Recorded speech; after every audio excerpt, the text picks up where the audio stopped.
அதிசய அதிசயங்களின் ஆரம்பம். அதிசயம் நடக்கும் நிச்சயமா. முல்லை பெரியாறு அணை பின்னணியில் எழுதப்பட்ட நீர் அதிகாரம் நாவல் இப்போது ஆடியோ ஃபார்மேட்ல விகடன் பிளேல. விகடன் ஆப்பை இன்ஸ்டால் பண்ணுங்க, பிளே ஐகானை கிளிக் பண்ணி நீர் அதிகாரம் நாவலை லிசன் பண்ணுங்க. ஓகே, ஷோக்குள்ள போயிடலாம். Welcome to the imperfect show. New income tax பில்லை மத்திய நிதியமைச்சர் நிர்மலா சீதாராமன் ஃபைல் பண்ணியிருக்கிறாங்க நாடாளுமன்றத்தில். நீங்கள் டேக்ஸ் ஃபைல் பண்ணிட்டீங்களா? நானா ஆடிட்டு தான் பண்ணணும். பண்றேன் அது வரைக்கும் பண்ணல. கண்டிப்பா ஷோ பார்த்துட்டு கூப்பிடுவாருன்னு நினைக்கிறேன். நீ பண்ணிட்டியா? ஓ, அதனாலதான் இதில் சொல்லியிருக்கீங்களா? நானும் இனிமே தான் பண்ணணும். சரி, நிர்மலா சீதாராமன் அந்த தாக்கல் பண்ண அந்த மசோதா அது வந்து 2 அவையிலையுமே நிறைவேற்றிட்டாங்க. 1961 வந்த அந்த மசோதாவோட இது ரொம்ப சிம்பிளிஃபை பண்ணி ரொம்ப தெளிவாக வந்து நாங்கள் கொடுத்துருக்கோம் அப்படின்னு தான் அவங்க பேசினாங்க.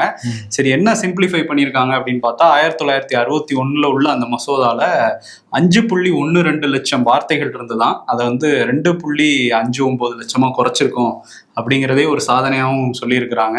இது வந்து இந்த வருமான வரி இது விஷயங்கள் எல்லாத்தையுமே 50% வந்து எளிமையா மாத்திருக்கு இந்த புதிய மசோதா அப்படிங்கிறதையும் நிதியமைச்சர் வந்து பதிவு பண்றாங்க. இது கடும் அமளிக்கிடையே ஒரு 3 நிமிஷம் கூட இல்லை, ஒரு விவாதமே இல்லாம டக்குன்னு அவைகளில் வந்து நிறைவேற்றி இது பில்லு பாஸ் ஆயிருச்சு. அடுத்த வருஷம் 2026 ஏப்ரல்ல இருந்து இந்த சட்டம் அமலுக்கு வரும் அப்படிங்கிறத மத்திய அரசு சொல்லியிருக்கிறாங்க. இதுல முக்கியமான விஷயம் பார்க்க வேண்டியது என்னன்னா, ஏற்கனவே இன்கம் டேக்ஸ் ரைட்ல பல பிரச்சனைகள் வந்து பல மாநிலங்களையும் நம்ம பார்த்தோம். இதுல அந்த அதிகாரிகளோட பவர்ஸை வந்து இன்னும் இன்க்ரீஸ் பண்ணியிருக்காங்களாம்.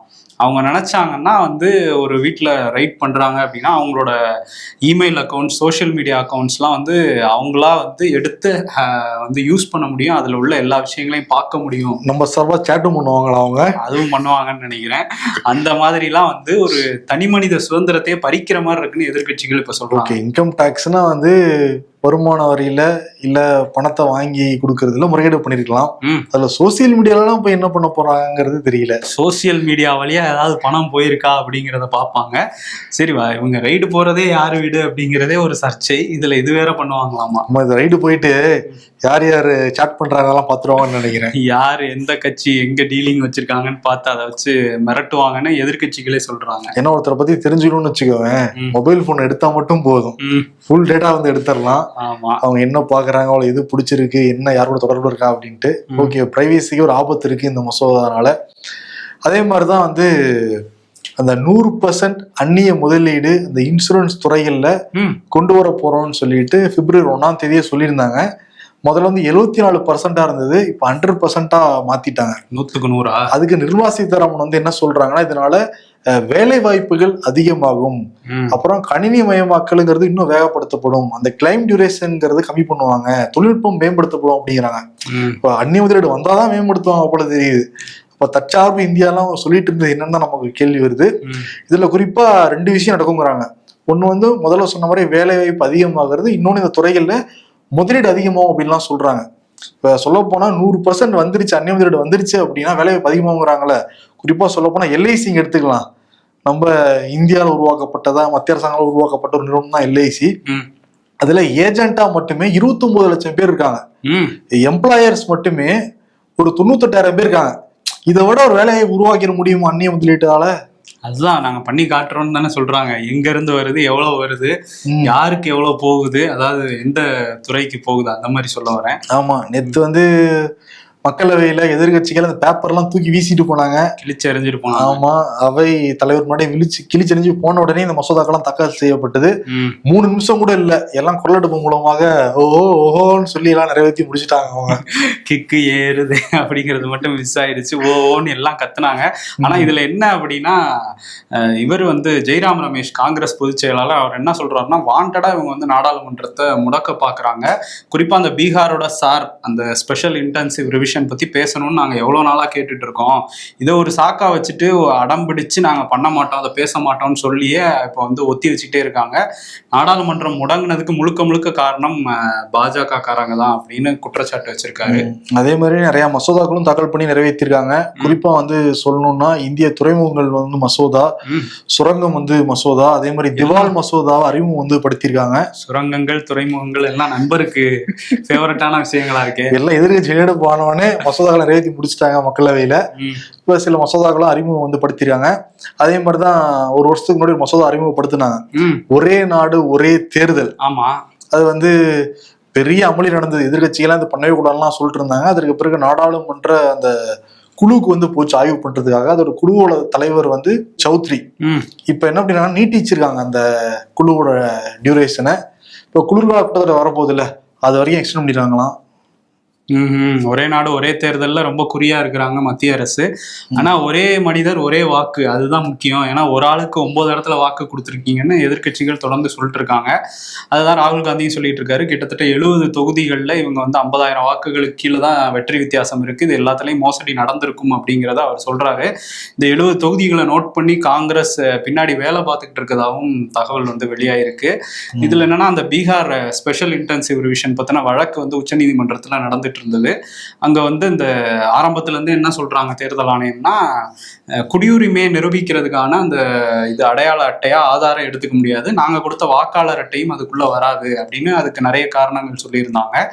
இப்ப அதெல்லாம் ஏத்துக்கிட்டு ரெண்டையுமே வந்து ஏத்துக்க முடியாதுதாங்கிறத நீதிபதிகளும் ஏத்துக்கிட்டாங்க. ஸோ அதனால இந்த ஸ்பெஷல் இன்டென்சிவ் ரிவிஷன்ல இனிமே ஆதாரம் வாக்காளர் அட்டையும் வாங்க மாட்டாங்கிறது தெரியுது. ஆனா குடியுரிமையை நிரூபிக்க வேண்டிய கடமை வந்து உள்துறை அமைச்சகத்துக்கு தான் இருக்கு. ஆனா அதை வந்து இவங்க எடுத்திருக்காங்க இப்ப தேர்தல் ஆணையம். அது குடியுரிமை இருந்தாதான் வாக்குரிமை அப்படிங்கிற அடிப்படையில நாங்க வச்சிருக்கோம் அப்படின்லாம் சொல்றாங்க. இந்த மாதிரி வாதங்களை மாத்தி மாத்தி வச்சுட்டு இருக்கும்போது அரசியல் ஆர்வலர் யோகேந்திரா யாதவுக்கும் ஒரு வாய்ப்பு கொடுத்தாங்க. நீங்க அவர் வந்து நான் சில விஷயங்களை சொல்லணும் அப்படின்னு சொல்லியிருந்தாரு. அவருக்கு வாய்ப்பு கொடுத்ததுக்கு நன்றின்லாம் வந்து உச்சநீதிமன்றத்துக்கு சொல்லிட்டு அங்க வந்து 2 பேரை வந்து ஆஜர்படுத்தினாரு. இவங்க 2 பேரும் பீகார் சார் அந்த இன்டென்சிவ் ரிவிஷன்ல வந்து 2 பேரும் இறந்துட்டதா அவங்க வாக்காளர் பட்டியல வந்து நீக்கிட்டாங்க. ஆனா அந்த 2 பேர் தான் இவங்கன்னு சொல்லிட்டு கூட்டு வந்து நிறுத்திட்டாரு. ஸோ இந்த மாதிரி ஏராளமானது இருக்கும். 65 லட்சம் மட்டும் இல்ல, அதுக்கும் அதிகமா தான் இருக்கும் நீக்கம் அப்படிங்கிறதையும் அவர் வந்து வாதமா வச்சாரு.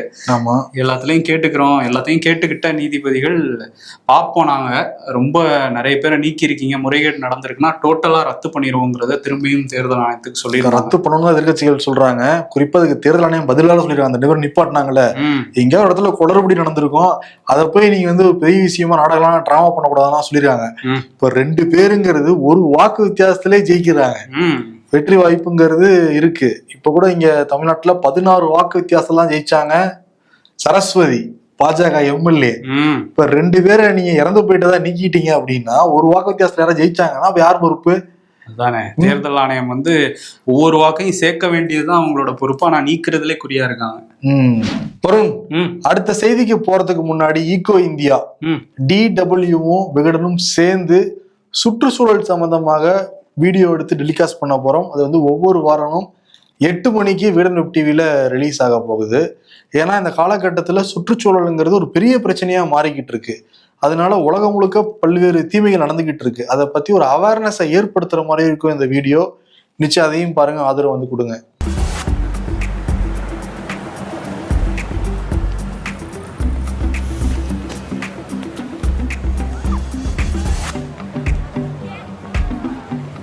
நீதிமன்றத்தை பத்தி பேசிட்டு இருந்தோம். நீதிபதி யஷ்வந்த் வர்மா அவர் வந்து நிறைய கட்டுக்கட்டா பணம் சேர்த்தாரு, அது வந்து மோசடியா சேர்க்கப்பட்ட பணம் சொல்லி பெரிய பிரச்சனையாச்சு. அவரை நீக்கணும் அப்படிங்கிற கோரிக்கையை எதிர்கட்சிகளும் வைக்கிறாங்க, ஆளுங்கட்சியும் வைக்கிறாங்க. இப்போ 146 எம்பிக்கள் சைன் பண்ண அந்த தீர்மானம், அவரை பதவி நீக்கம் பண்ணணுங்கிற தீர்மானத்தை ஓம் பிர்லா சபாநாயகர் வந்து ஏத்துக்கிட்டு அதுக்கான ஒரு குழுவையும் அமைச்சிருக்கிறாரு. ஏற்கனவே உச்சநீதிமன்றம் ஒரு குழு அமைச்சாங்க. இப்போ நாடாளுமன்றம் வந்து 3 பேர் கொண்ட குழு அமைச்சிருக்காங்க. Supreme court judge Arvind Kumar, அப்புறம் இங்கே சென்னை உயர்நீதிமன்றத்தோட தலைமை நீதிபதி மணிந்தர் மோகன், அதே மாதிரி ஒரு அட்வொகேட் ஆச்சாரியா, இந்த 3 பேர் கொண்ட குழு திரும்ப விசாரணை நடத்தி ஒரு அறிக்கை சமர்ப்பிச்சு அதுக்கப்புறம் அந்த பதவி நீக்கம் நடக்கும் அப்படிங்கிறத சொல்லியிருக்காங்க. ஓகே, அதே மாதிரிதான் மக்களவையில பசு தேசிய விலங்காக அறிவிக்கப்படுமான்னு ஒருத்தர் கேள்வி கேட்டிருந்தாரு. பாஜக MP திரிவேந்திர சிங் ராவத் இதற்கு எழுத்துப்பூர்வமாக மத்திய பால்வள கால்நடைத்துறை இணையமைச்சர் SP சிங் பதில் சொல்லியிருக்காரு. அந்த மாதிரி எந்த திட்டமும் இல்லையா? ஓ, இல்லையா?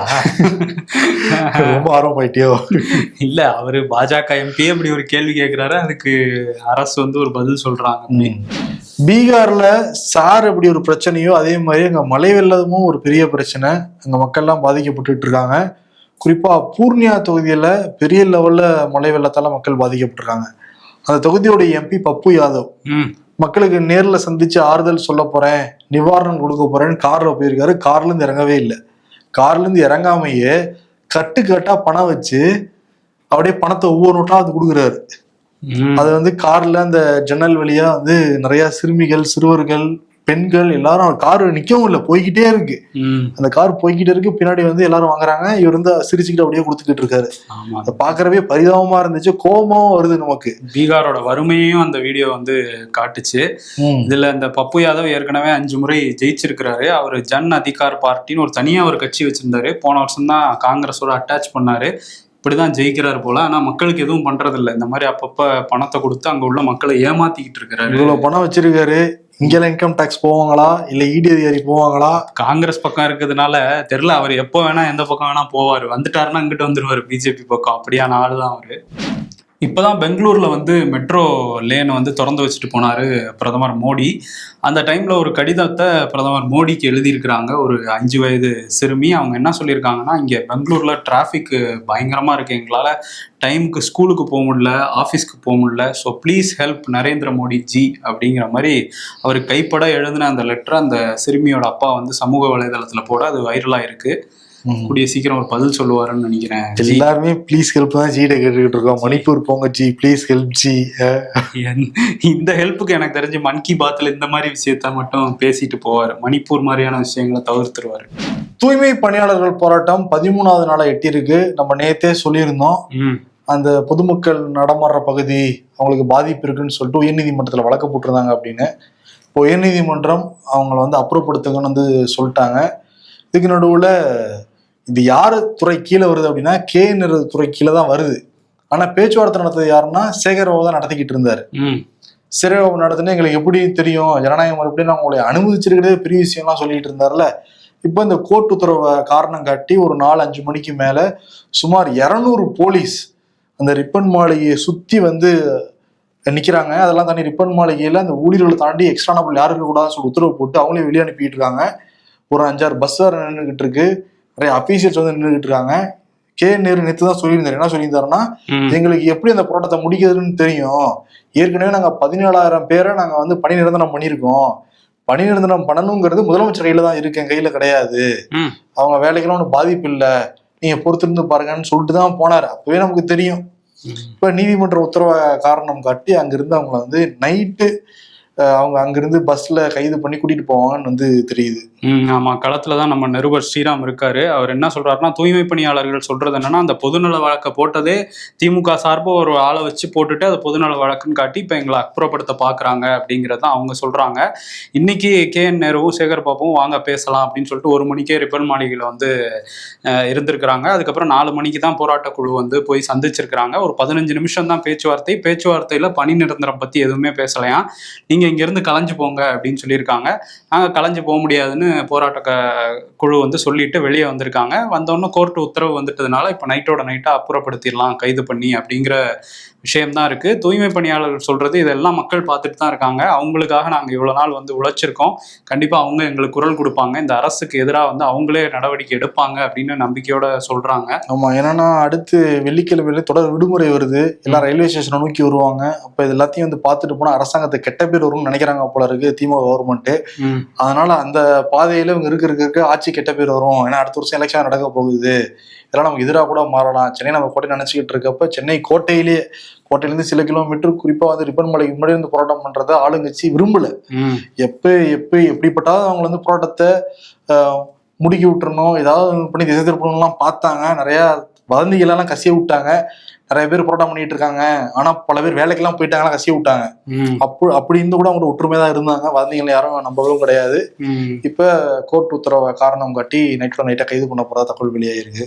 ஆமா, ஆனா அவங்களுக்கு வந்து கிடைக்க வேண்டிய நியாயம் நிச்சயம் கிடைக்கணும். கோர்ட்டும் வேற இடத்துல போராட அனுமதி கொடுங்கிற மாதிரி சொல்லியிருக்காங்க. ஆனா இந்த இடத்துல போராடினதுனாலதான் இவ்வளவு அட்டென்ஷன் கிடைச்சதுன்னு தூய்மை பணியாளர் சொல்றாங்க. வேற இடத்துலனா இன்னும் அமுக்கி இருப்பாங்க, இதையே அமுக்க பாக்குறாங்க அப்படிங்கிறது.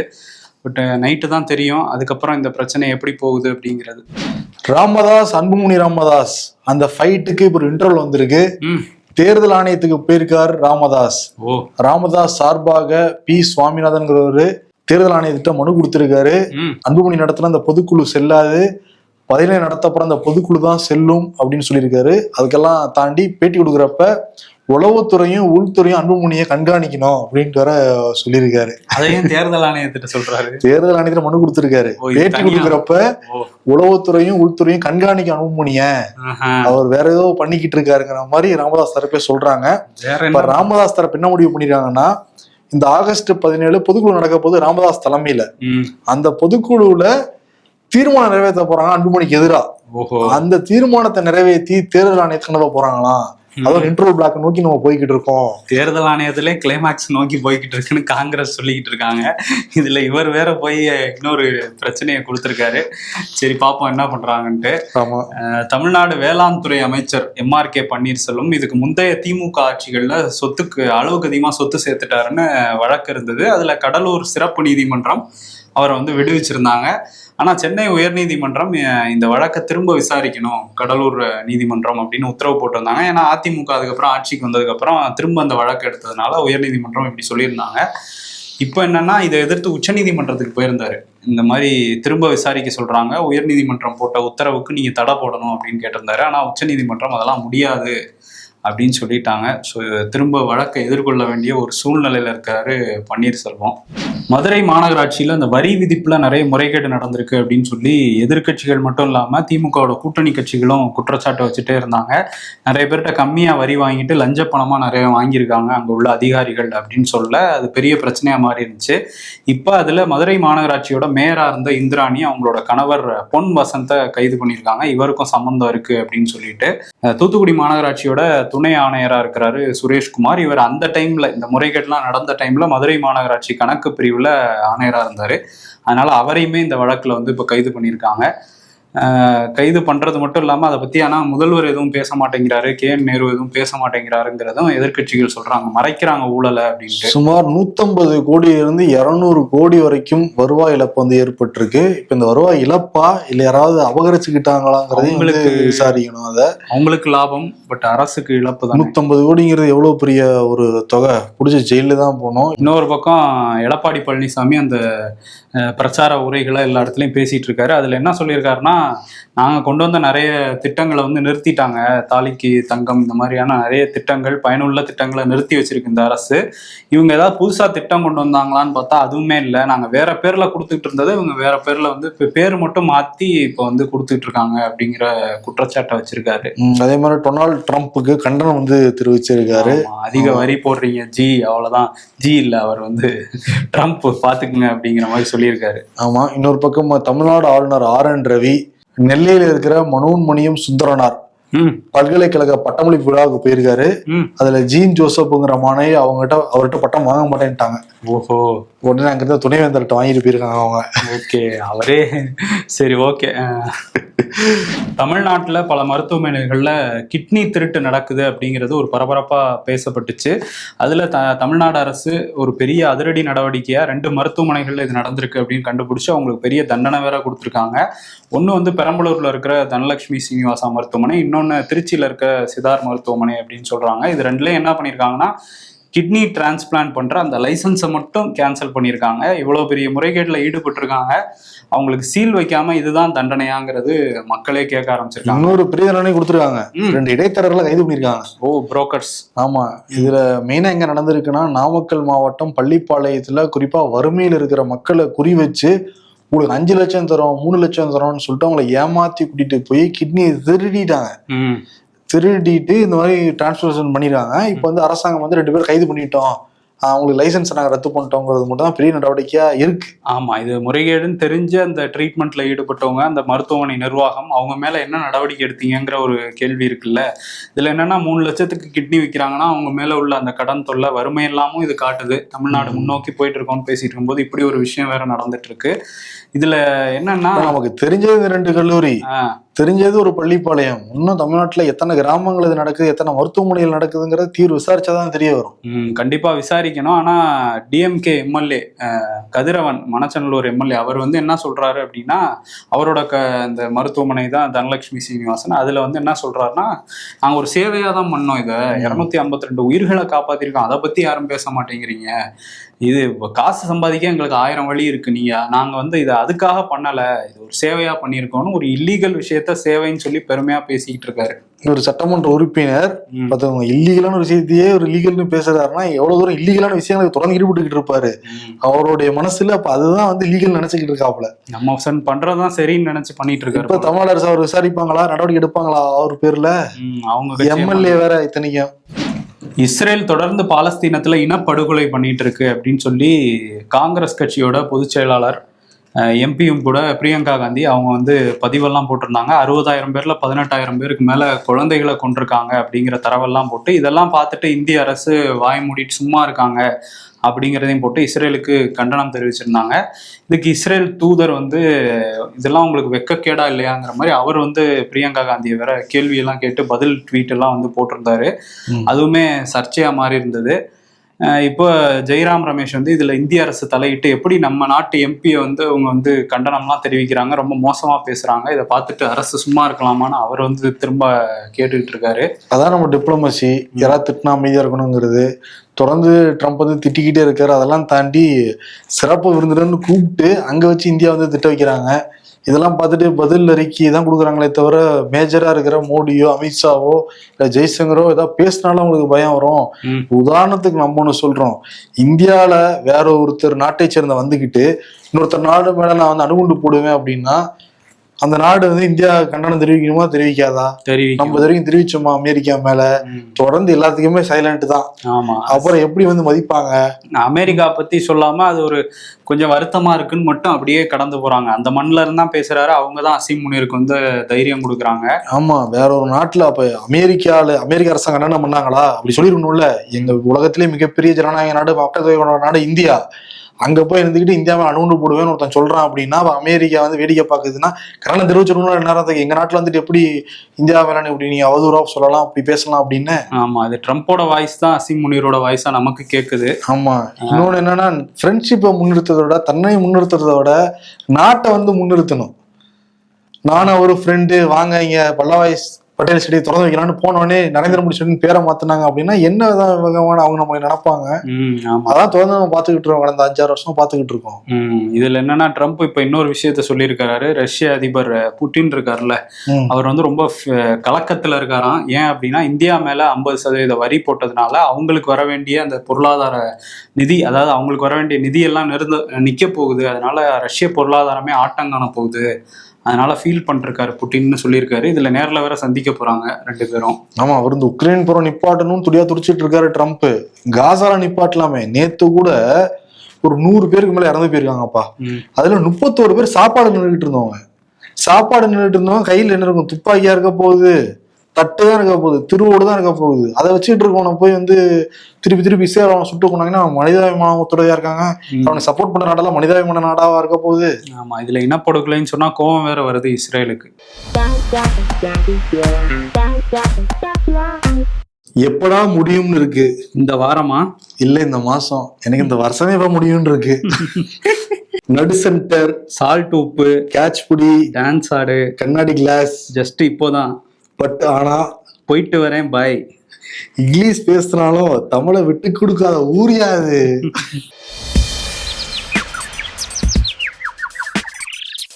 ஒரே ஒரு மெடிக்கல் எமர்ஜென்சி போதும் மிடில் கிளாஸில் இருந்து ஏழையாக மாறுவதற்கு. உண்மை. ஒரே அடிக்கு உடைக்க நினைக்கும் போது உடையாத முட்டை பத்திரமா பாதுகாப்பா வீட்டுக்கு வாங்கிட்டு வரும்போதுதான் உடைஞ்சு போகிறது. இதுதான் வாழ்க்கையா? அரசியல்ல இதெல்லாம் சாதாரணமாப்பா. விருது மோடிக்கும் நிர்மலா சீதாராமனுக்கும் கொடுத்துடலாம். நாங்க வரலாமா? வருமான வரிக்காக உங்களோட மொபைல்லாம் ஆய்வு பண்ணலாமாலாம் கேக்குறாங்க. ஆமா, நம்ம ஓகேலாம் சொல்ல, அவங்களே ஓகே சொல்லிட்டு போயிட்டாங்க. வீட்டுக்கு வந்தாங்கன்னா மொபைல் ஈஸியா வாங்கிட்டு போயிடலாம், அவ்வளவுதான். நமக்கு மட்டும் இல்ல, பாத்துக்கிட்டு இருக்கிற இந்தியாவில் இருக்கிற எல்லா பிரஜைகளுக்கும் தான் வந்து தெரிய வருது. நாங்க வரலாமாங்கிற மாதிரி கேக்குறாங்கல்ல. ஆமா, நீங்க நான் வர வேணாம்னாலும் என்ன பண்ண போறீங்க, வந்துதான் ஆக போறீங்க, மொபைலுக்குள்ளே வர போறீங்க. சரி, நாங்க வரலாமாங்கிற விருதை மோடிக்கும் நிர்வாகம் கொடுத்துட்டு விடைபெறலாம். நன்றி. அதிசயா, அதிசயங்களின் ஆரம்பம். அதிசயா, அதிசயம் நடக்கும் நிச்சயமா. முல்லை பெரியாறு அணை பின்னணியில் எழுதப்பட்ட நீரதிகாரம் நாவல் இப்போது ஆடியோ ஃபார்மேட்ல விகடன் பிளேல. விகடன் ஆப்பை இன்ஸ்டால் பண்ணுங்க, பிளே ஐகானை கிளிக் பண்ணி நீரதிகாரம் நாவலை லிசன் பண்ணுங்க.